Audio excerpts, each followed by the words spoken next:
வணக்கம். Last 20 டேஸா வீடியோஸே update பண்ண முடியல. அதுக்கு சாரி சொல்லிக்கிறேன். மே மந்த் நேட்டிவ் போயிட்டு வந்தாலே வரும்போது கருப்பட்டி இல்லாம வரவே மாட்டோங்க. எப்பவுமே 5 கிலோ தான் வாங்குவேன். இந்த முறை ஃப்ரெண்ட்ஸ் எல்லாம் கேட்டிருந்தாங்க. அவங்களுக்காக கூட கொஞ்சமே வாங்கிட்டு வந்திருந்தேன். மழை பெய்ய ஸ்டார்ட் ஆனதும் கருப்பட்டி கொஞ்சம் மெல்ட் ஆக ஸ்டார்ட் ஆயிடுச்சு. அடுப்பு பக்கத்துல இந்த மாரி பேப்பர் விரிச்சு நம்ம காய வச்சோம் அப்டின்னா, மெல்ட் ஆயிட்டு இருக்கிற கருப்பட்டி கூட இறுக்கம் குடுத்துரும். கண்டிப்பா ட்ரை பண்ணி பாருங்க. அடுத்ததா ஊர்ல இருந்து வாங்கிட்டு வந்தது இந்த பொருள் தாங்க. சுத்தமான தேன். பாட்டில பார்த்து யாரும் கன்ஃப்யூஸ் ஆயிடாதீங்க. நானே கொஞ்சம் ஷாக் ஆயிட்டேன். என்ன பண்றது?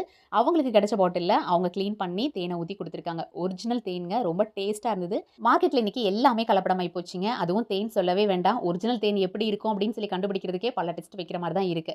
ஆனா இது கண்டிப்பா ஒரிஜினல்ங்க. என்னோட சித்தி பையன் அவன் கையால எடுத்து எங்களுக்காக ரெடி பண்ணி குடுத்த தேன். சின்னதா ஒரு டிப்ங்க. இந்த மாரி பேக்கேஜ் ஐட்டம்ஸ் வாங்கும்போது கட் பண்றோம். இந்த சின்ன துண்டு இருக்கு இல்லையா? அது அங்கேயும் இங்கேயுமா போய் மண்ல மக்கவே மக்காது. அதுக்கு ஒரு பெஸ்ட் ஐடியா அந்த சின்ன துண்ட அந்த கவருக்குள்ளேயே போட்டு நம்ம டஸ்ட்பின்ல போட்டோம் அப்படின்னா, நம்மளோட சுற்றுச்சூழலும் கொஞ்சம் பாதுகாப்பா இருக்கும்.